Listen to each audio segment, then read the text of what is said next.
Our guest today, Connie Naylor. She's the president of the Conneaut Convention and Visitors Bureau. Used to be Tourism Bureau. Why was the name change? Well, we are now an independent domestic nonprofit organization through the state of Ohio. We are funded by the Conneaut lodging tax. We became independent to more closely align with the original bed tax ordinance and to be able to grow our membership and raise independent funds for various projects. In order to hire staff, we needed to become an independent organization, and most recently, Dolly Sherman has been hired as our administrative assistant, and Michael Bartone works as our technical advisor. And Got that's a couple of good people there. Yes, we do. We have a way of attracting great people. I'm president. Our treasurer is Rick Naylor. Ginger Hahn is our secretary. Plus, our board members are, and you'll recognize a lot of these names: Joanna Bucci, Diane McKenna, Marge Kent, Mary Griswold, Pat Robotham, Matt Crawford, Christina Showalter, Linda Thompson, Deborah Herbal, Amanda Smith, and Jennifer Bosley. And so those are all They all have a reason. folks who have a reason. for Conneaut to prosper. Yes, they do. Yeah. So how much does the bed tax bring in? Do you know? Well, I can just tell you that our budget for this year is $31,000. Okay. And how much it brings in, I don't have those exact figures, Right. but you can certainly contact the city.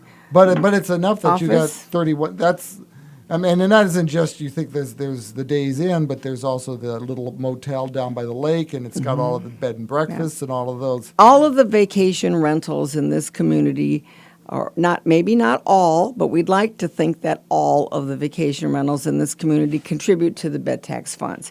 And because they contribute, we're able to do things like advertise them on our website, www.visitconneautohio, which is our newly refurbished website, thanks to Michael. And we also... Is that .com? .com. Okay. www.visitconneautohio.com. Okay. It's the same address as we've had the last two websites. We've been able to. We wanted to keep our address because people are becoming aware of it. Sure. But it has a whole new look to it, and it's beautiful. It's So very we gotta look at it. picture-rich. Yeah. You got to look at it. It's great. In order to be on that website, you need to be a member of our organization. And you can do that by emailing me at ccvb44030@gmail.com. Okay. We have about 60 members currently, plus our 14 board members.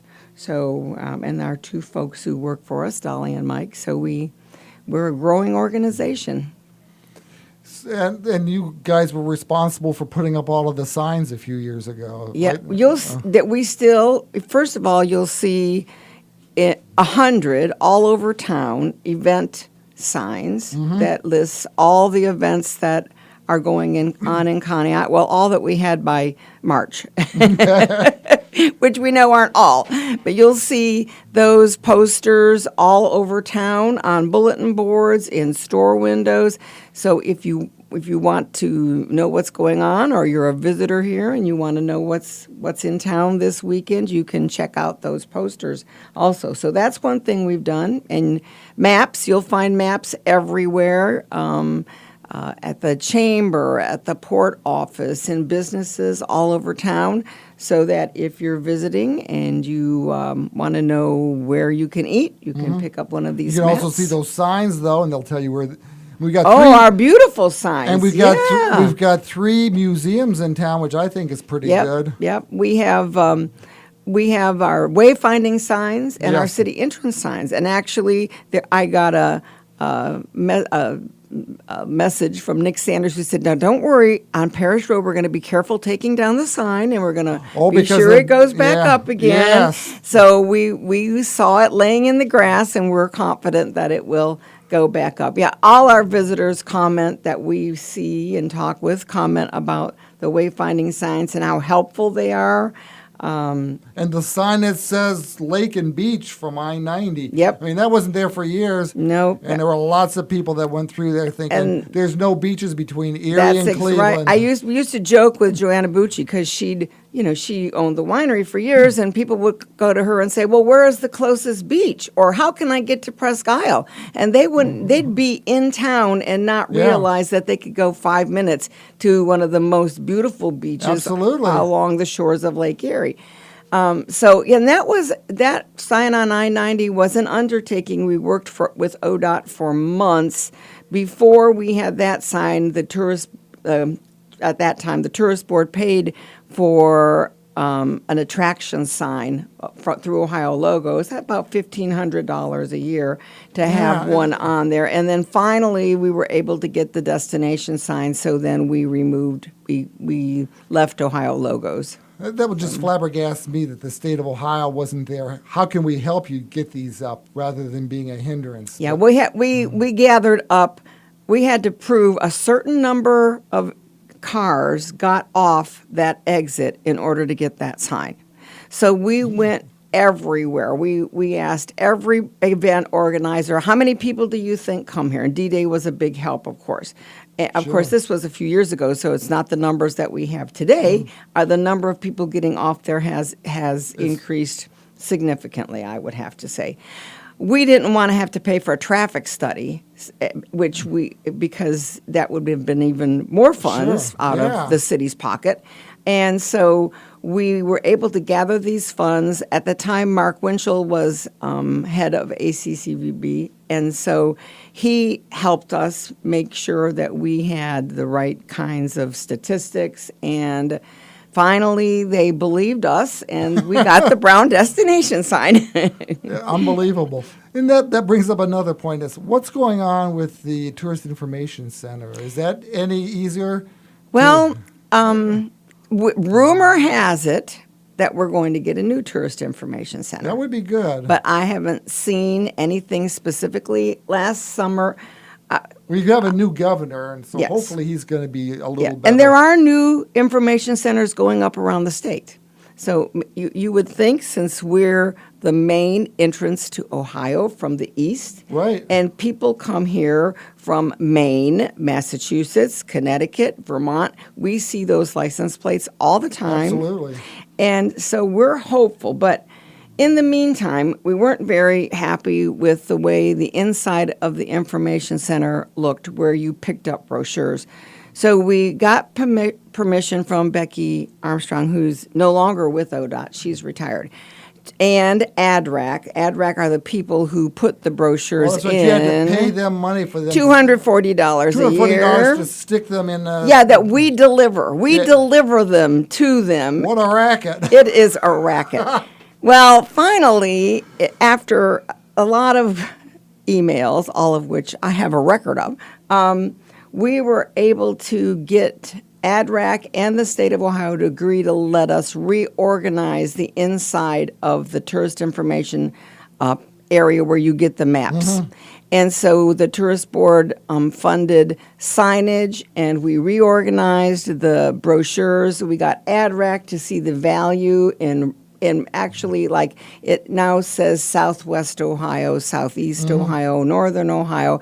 And so that if you're coming into Ohio, the brochures aren't all mixed together. Right. You can say, oh, well, I'm going to Toledo, so I can go to this area that says Northern Ohio But or you could be Northwest getting Ohio. on into Ohio there and then going south to Cincinnati. Yes, And so absolutely. we wanted to be sure that if you were going south, you could see the brochures, the information, the maps, whatever that had to do with Southern Ohio. I'll tell you, there wasn't much there from Southern Ohio. Most of the people who pay to have their brochures at our tourist information center are from Central to Northern Ohio, because you just can't afford to have, if you're a small organization, Right. like our museums. Our museums cannot afford.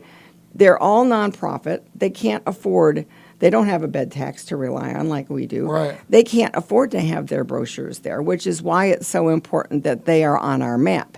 And I am happy to say that all the museums in Conneaut belong to our CCVB, and consequently they're on our map and they're on our website. I have calls, or not calls, but emails about the museums frequently. Just this week, someone asked for information about the train museum, so I wrote them. Some people are not good with websites. We have to say that. So it's easier for them to just write me an email, and then they ask their questions, and I answer them. Or we have other people in the organization who can also answer their concerns. Another thing that just came up last week a couple times is possibility of a new hotel or motel on I-90. You got all that construction going on right now for Truck World, and apparently there's some space there for maybe a hotel. And then the city council is advertising for a possible boutique hotel, smaller hotel, down at Lakeview Park. What do you think is more hotels, more places for visitors to stay? Is that a good thing for Conneaut? Well, I think part of the concern we've seen over the years is people are concerned about where to stay, particularly during our summer months, Yes. July and August. It seems like people want that vacation rentals are wonderful. They're the backbone of our lodging industry here in town. They're beautiful, but some people want a traditional hotel with a swimming pool Sure. and some of those other amenities. So I think they just put 2 hotels up at the Madison exit. Yes. Well, we have as much to offer as Madison, if not more. Yeah, And so perhaps we can catch some of that those visitors traveling from the east to stay at a hotel at I-90. Of course, our people who come here to enjoy the lake, of course, they would prefer to stay somewhere beautiful on the lake. Right. And so that would be an asset to the community and Plus, employment and exactly. Yep. 2 hotels can't hurt as No. far as employing individuals go. So I think that's a plus for Conneaut. I hope that we get the hotels, and I hope that they do well. And we want them to be. We want people to say, "Oh, look, let's just stay here," right as we get Right. into Ohio, and then of course it would be our job to lure them into the community through brochures and advertising and that kind of thing. Okay, our guest is Connie Naylor from the Convention and Visitors Bureau. We've got about a minute left. Surprise! Surprise! That So, went so fast. what can you tell us in a minute? What can I tell you in a minute?